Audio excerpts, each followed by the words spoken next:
sa ating pagkabagabag, sa Diyos tayo'y tumawag. Sa ating mga kaaway, tayo ay Kanyang iniligtas. Purihin ang Panginoon, umawit ng kagalakan, at tutugin ang gitara at ang kaya-ayang lira. Ipan ninyo ang trumpeta, ipan ng trumpeta.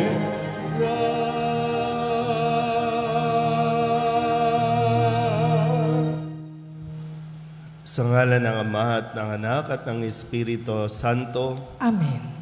Ang pagpapala na ating Panginoong Hesus Kristo, ang pag-ibig ng Diyos Ama at ang makikipagkaisa ng Espiritu Santo naway sumainyong lahat. At sumaiyo rin. Ngayon po ay ginugunitahan natin ang kapistahan ng dakilang Papa San Gregorio, pantas ng simbahan.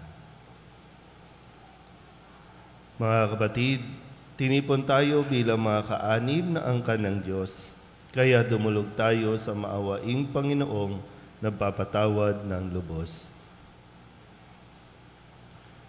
Sinugong tagapagpagaling sa mga nagsisisi, Panginoon, kaawaan mo kami. Panginoon, kaawaan mo kami. Dumating na tagapag-anyayang mga makasalanay magsisi, Kristo, kaawaan mo kami. Kristo, kaawaan mo kami. Nakaluklok ka sa kanan ng Diyos Ama para ipamagitan kami. Panginoon, kaawaan mo kami. Panginoon, kaawaan mo kami. Kaawaan tayo ng makapangyarihang Diyos, patawarin tayo sa ating mga kasalanan at patnubayan tayo sa buhay na walang hanggan. Amen. Manalangin tayo.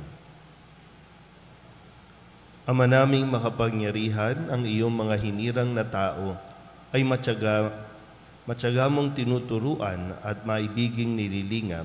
Ipagkaloob mo sa amin ang iyong espiritu ng karunungan bilang tugon sa pagdalangin ni Papa San Gregorio na pinangasiwa mo sa iyong sambayanan upang maging kasiyahang kailanman ng mga tagapangasiwa ang pag-unlad ng kawang banal sa isip, salita at gawa. Sa pamamagitan ni Jesucristo kasama ng Espiritu Santo, magpasawalang hanggan. Amen. Magsiupo po ang lahat.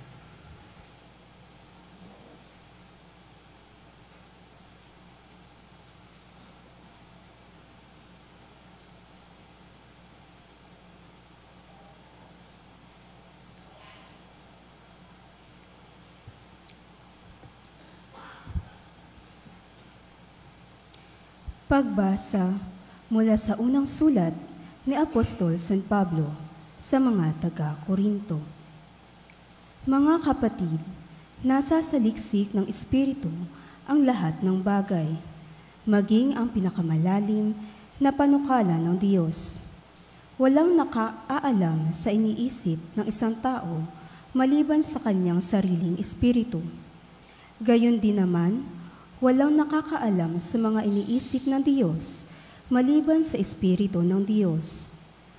Hindi ang espiritu ng sanlibutan, kundi ang Espiritu ng Diyos ang tinatanggap natin upang ating maunawaan ang mga kaloob niya sa atin.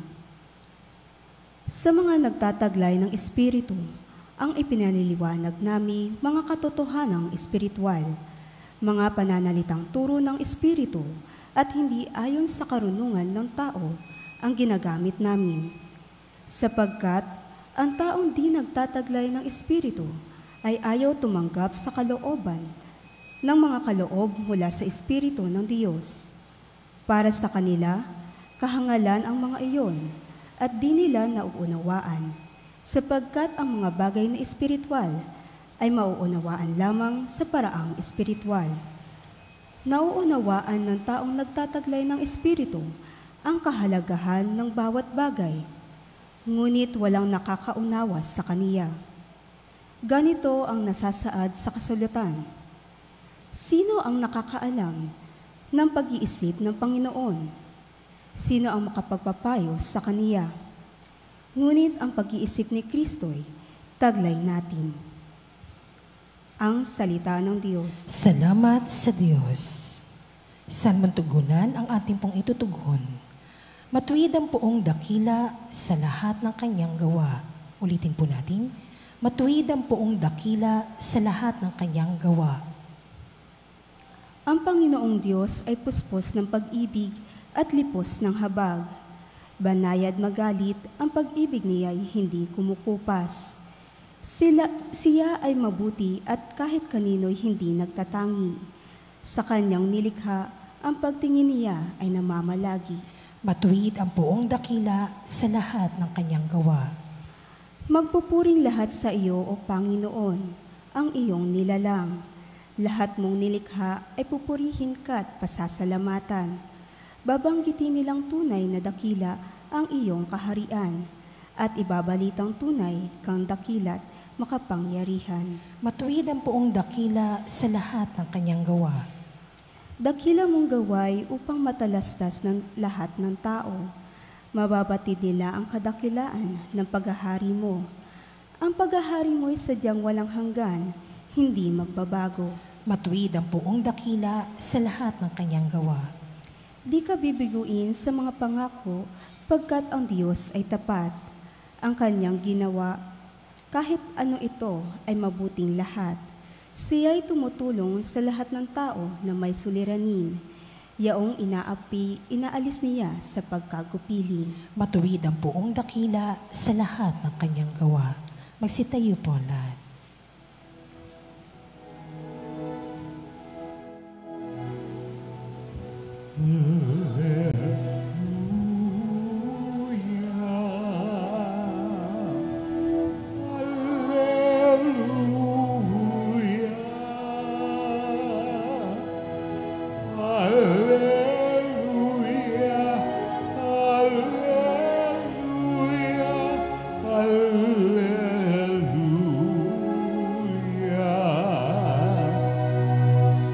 Narito at dumating na isang dakilang propeta. Sugo ng Diyos sa bayan niya. Alleluia, alleluia.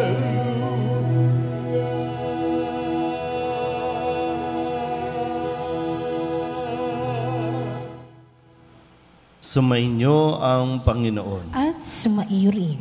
Ang mabuting balita ng Panginoon ayon kay San Lucas. Papuri sa iyo, Panginoon. Noong panahong iyon, nagpunta sa Jesus sa Capernaum, Galilea.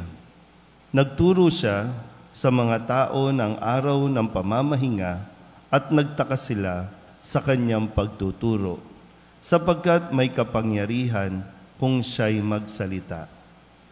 Naroon sa sinagoga ang isang lalaking inaalihan ng demonyo o isang masamang espiritu. Sumigaw siya ng malakas, "Ano ang pakialam mo sa amin, Jesus na taga Nazaret? Naparito ka ba upang puksain kami? Alam ko kung sino ka, ikaw ang banal ng Diyos." Subalit pinagwikaan siya ni Jesus, "Tumahimik ka, lumayas ka sa taong iyan." At sa harapan ng lahat, ang tao'y inilugmok ng demonyo at iniwan ng hindi man lamang sinaktan. Nang kilala silang lahat at nagsabi sa isa't isa, "Anong uri ng pangungusap ito? Makapangyarihan at mabisa." Pinalalayas niya ang masasamang espiritu at sumusunod naman sila. At kumalat ang balita tungkol kay Jesus sa buong lupaing iyon. Ang mabuting balita ng Panginoon. Pinupuri ka namin, Panginoong Heso Kristo. Isang magandang umaga po sa inyong lahat. Ngayon po ay Martes ng ika-22 linggo sa karaniwang panahon at atin pong ginugunita ang kapistahan ng dakilang Papa San Gregorio. At nawa sa patuloy na pag-ulan, dalangin natin ang kaligtasan ng lahat ng mga taong lalong-lalo na para doon sa mga nakakaranas ng matinding pagbaha, landslide, mga nahihirapan sa kasalukuyan kung paano sila matutulog, paano sila pagkatapos nito, yung mga bahay nila ay inanod ng tubig, nasira dahil sa mga pagguho ng lupa.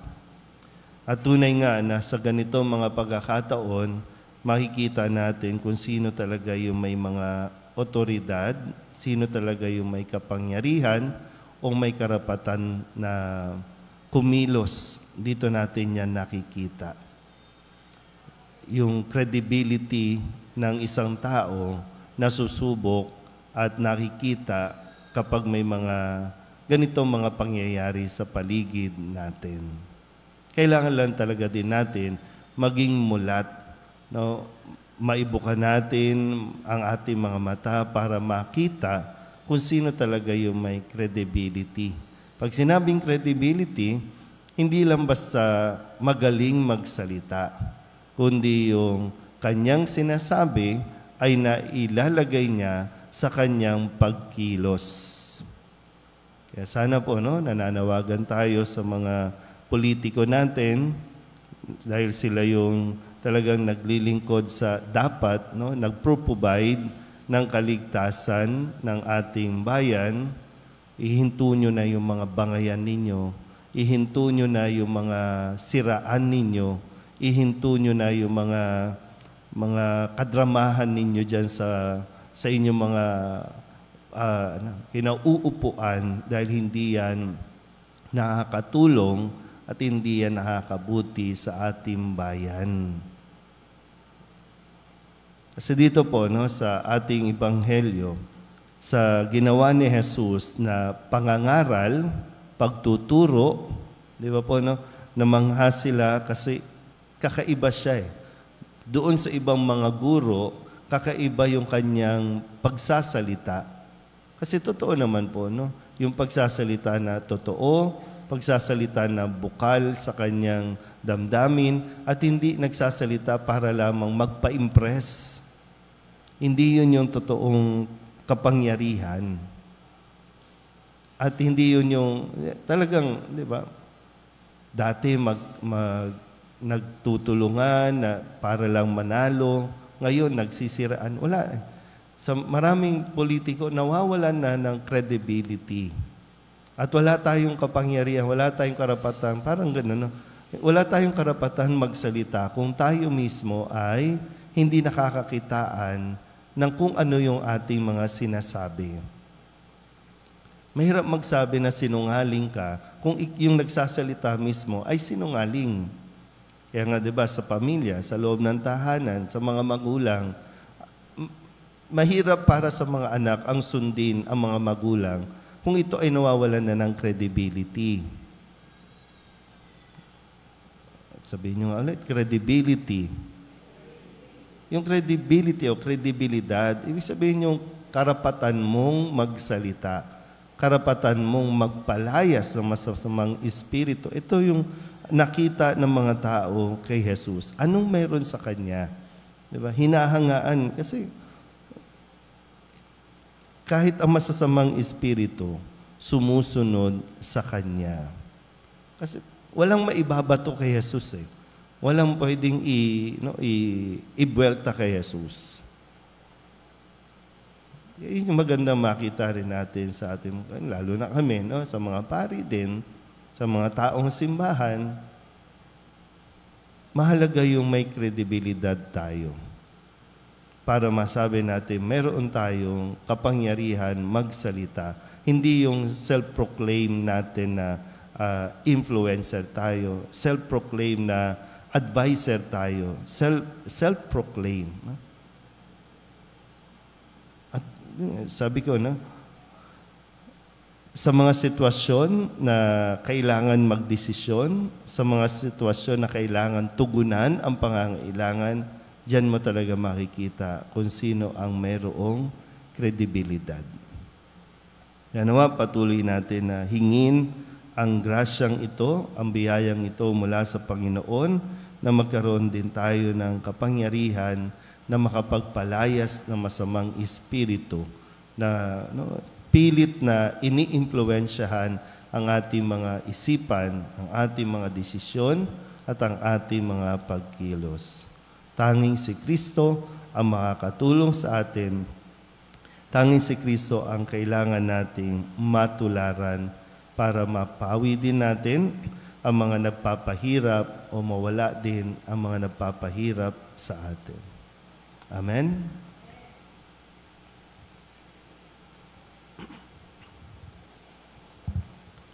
Sa pamamagitan ng Ebanghelyo, nagsasalita si Kristo sa atin ng mga wikang may walang hanggang kapangyarihan at mga gawang mapaghimalang nakapagpapagaling. Sa pamamagitan niya, manalangin tayo ng may pananalig.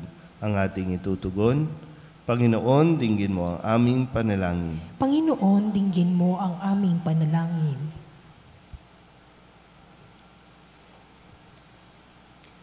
Ang simbahan naway patuloy na ituro ang katotohanan ni Kristo at tuligsain ang mga kasamaan sa ating panahon. Manalangin tayo sa Panginoon. Panginoon, dinggin mo ang aming panalangin. Ang mga pinuno ng mundo naway itaguyod ang kabutihan sa kanilang gobyerno at maging masidhi sila sa pagpuksa ng kasamaan sa kanilang mga lipunan na kanilang sinumpaang paglingkuran. Manalangin tayo sa Panginoon. Panginoon, dinggin mo ang aming panalangin. Tayo naway manghinawa sa ating pananalangin upang hindi manaig ang mga masasamang espiritu sa ating buhay. Manalangin tayo sa Panginoon. Panginoon, dinggin mo ang aming panalangin. Ang mga may sakit at mga nagdurusa, naway mapalaya sa kani-kanilang mga paghihirap. Manalangin tayo sa Panginoon. Panginoon, dinggin mo ang aming panalangin. Ang mga tapat na yumao, naway masiyahan sa pagsikat ng liwanag ng buhay na walang hanggan. Manalangin tayo sa Panginoon. Panginoon, dinggin mo ang aming panalangin. Upang mamayani ang kapayapaan sa Ukraine, sa Holy Land at sa buong mundo, at ipag-adya nawa ang sangkatauhan sa karahasan, kasakiman at pang-aabuso ng kapangyarihan na nagdudulot ng paghihirap at kamatayan sa marami. Manalangin tayo sa Panginoon. Panginoon, dinggin mo ang aming panalangin. Upang ang lahat ng mga nagdurusa dahil sa kalupitan ng digmaan ay daglian ng makaranas ng kapayapaan at mabuhay na may kapanatagan at kalayaan. Manalangin tayo sa Panginoon. Panginoon, dinggin mo ang aming panalangin. Isama din natin sa ating panalangin ang ating mga personal na kahilingan at para sa ating mga pamilya, sa kaligtasan ng lahat ng mga dinadaanan ng bagyong Enteng, para sa mga kahilingan ng mga nanonood sa online, lahat ng mga misang pasasalamat, special na intensyon, agarang paggaling ng mga may sakit, at ang lahat ng mga kaluluwa na inihiling na ipagdasal sa misang ito.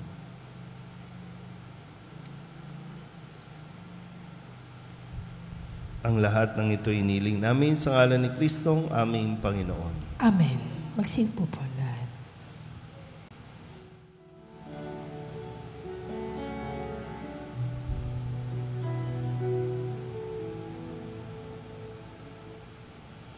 Alangin namin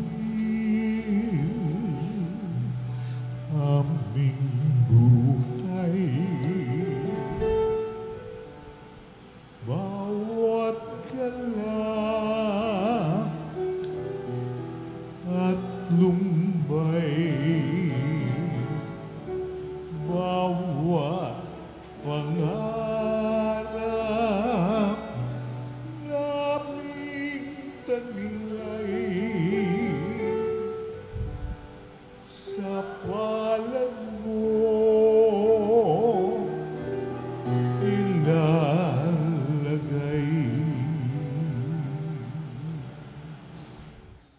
Manalangin kayo mga kapatid upang paghahain natin ay kalugdan ng Diyos sa mga makapangyarihan. Tanggapin nawa ng Panginoon ito paghahain sa iyong mga kamay, sa kapurihan niya at karangalan, sa ating kapakinabangan at sa buong sambayanan niyang banal. Ama naming lumikha, ang aming paghahain ay inawang paunlakan upang sa paggunita kay Papa San Gregorio, kami ay makapakinamang sa paghahain ito na ibinigay mo sa ikapagpapatawad ng mga kasalanan ng buong mundo sa pamamagitan ni Jesucristo kasama ng Espiritu Santo magpasawalang hanggan. Amen. Sumainyo ang Panginoon. At sumaiyo rin. Itaas sa Diyos ang inyong puso at diwa. Itinaas na namin sa Panginoon. Pasalamatan natin ang Panginoong ating Diyos. Marapat na siya ay pasalamatan.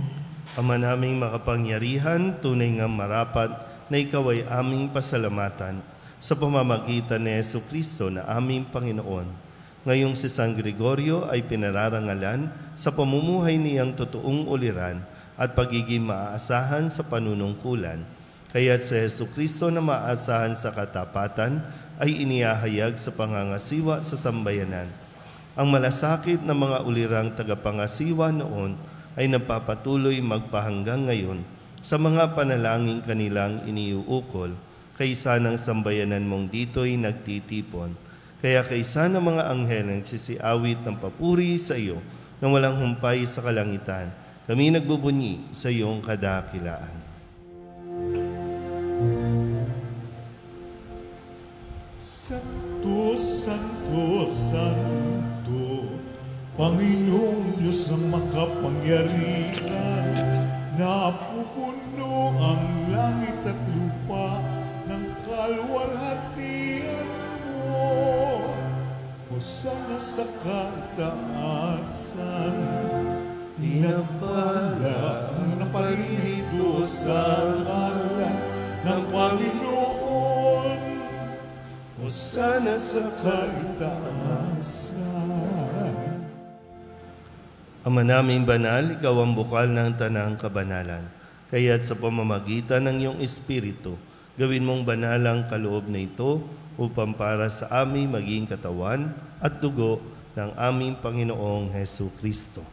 Bago niya pinagtiis ang kusang loob na maging handog, hinawakan niya ang tinapay, pinasalamatan kaniya, pinaghati-hati niya iyon, iniabot sa kanyang mga alagad at sinabi, tanggapin ninyong lahat ito at kanin, ito ang aking katawan na ihahandog para sa inyo.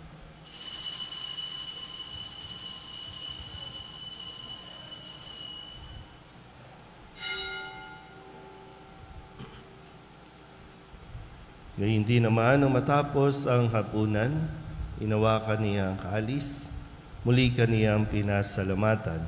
Iniabot niya ang kalis sa kanyang mga alagad at sinabi, tanggapin ninyong lahat ito at inumin. Ito ang kalis ng aking dugo, ng bago at walang hanggang tipan. Ang aking dugo na ibubuhos para sa inyo at para sa lahat sa ikapagpapatawad ng mga kasalanan. Gawin ninyo ito sa pag-alaala sa akin.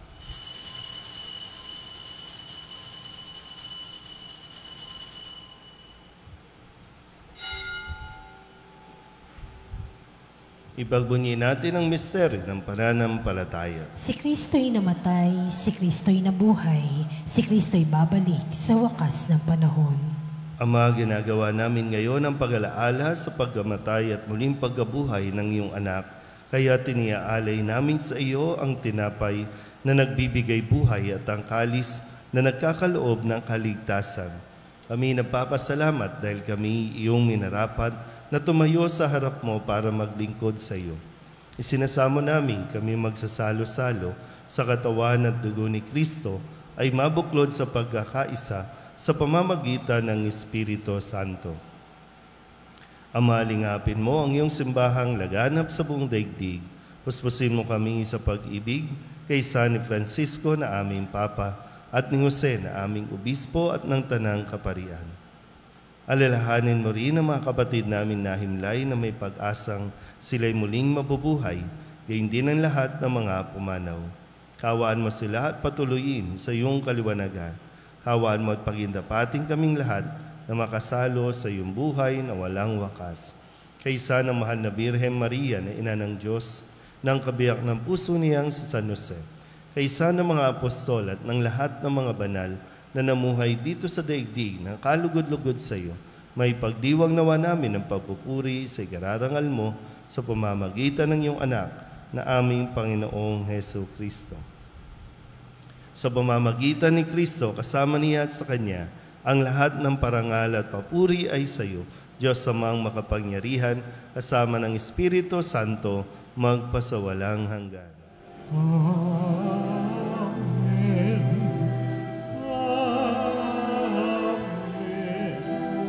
Amen.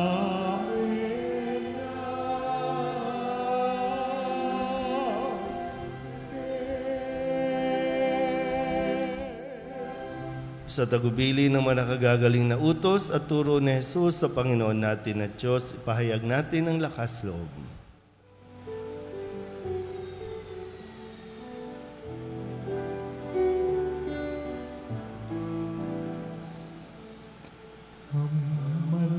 Manawin, sumasalangit ka, sambahin ang ngalan mo, mapasa amin ang kaharian mo, sundin ang loob.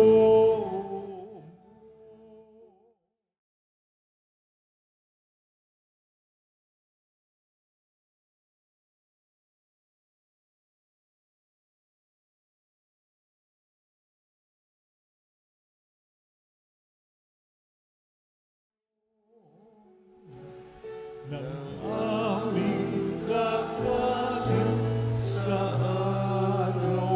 araw-araw at patawarin mo kami sa aming mga sala para ng pagpapatawad namin sa nagkakasala sa amin. At huwag mo kaming ipagdulot sa tukso, at iadya mo kami sa lahat ng masama. Hinihiling namin kami iadya sa lahat ng masama, pagkalooban ng kapayapaan araw-araw, iligtas sa kasalanan at ilayo sa lahat ng kapahamakan, samantalang aming pinananabikan ang dakilang araw ng pagpapahayag ng tagapagligtas naming sa Hesu Kristo. Sapagkat iyo ang kaharian at ang kapangyarihan at ang kapurihan magpakailanman. Amen. Panginoong Hesu Kristo, sinabi mo sa iyong mga apostol, kapayapaan ang iniiwan ko sa inyo, aking kapayapaan ang binibigay ko sa inyo. Tunghayan mo ang aming pananampalataya at huwag ang aming mga pagkakasala. Pagkalooban mo kami ng kapayapaan at pagkakaisa ayon sa iyong kalooban, kasama ng Espiritu Santo, magpasawalang hanggan. Amen. Ang kapayapaan ng Panginoon ay laging sumainyo. At sumaiyo rin. Magbigayin po tayo ng kapayapaan sa isa't isa.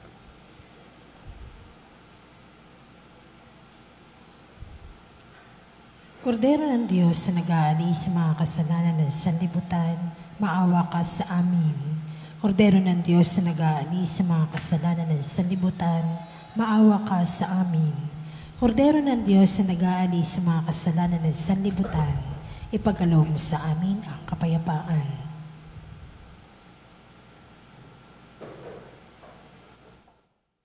Ito ang kordero ng Diyos. Ito nag-aalis ng kasalanan ng sanlibutan. Mapalad ang mga inaanyayahan sa kanyang piging. Panginoon, hindi ako karapat-dapat na magpatuloy sa iyo, ngunit sa isang salita mo lamang ay gagaling na ako.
tayo. Ama naming mapagmahal, kami nagsalo-salo sa bumubuhay na pagkain si Kristo, ay paturuan mo sa gurong si Kristo upang sa paggunita namin kay Papa San Gregorio, kami matuto ng maaasahang katotohanan mo at sa pag-ibig ay magampanan namin ito sa pamamagitan ni Jesucristo kasama ng Espiritu Santo magpasawalang hanggan. Amen. Sumainyo ang Panginoon. At sumaiyo rin. At pagpalain kayo ng makapangyarihang Diyos, Ama at Anak, Espiritu Santo. Amen. Tapos ang banal na misa, mayo tayo sa kapayapaan ni Kristo. Salamat sa Diyos. Magandang umaga po. Good morning, Father.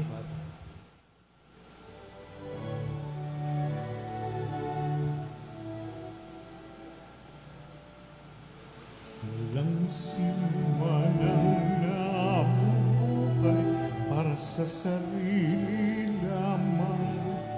Walang sinumanang namamatay para sa sarili lamang. Tayong lahat ay may pananagutan sa isa't isa. Tayong lahat ay tinipo ng Diyos.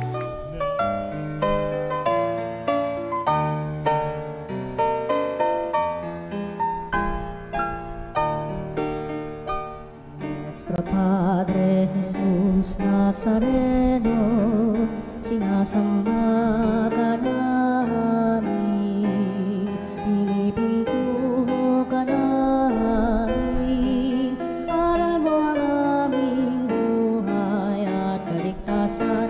Nuestro Padre Jesús Nazareno, iligtas mo kami sa kamatayan, ang krus mong pinamatayan ay sagisag ng aming kaligtasan.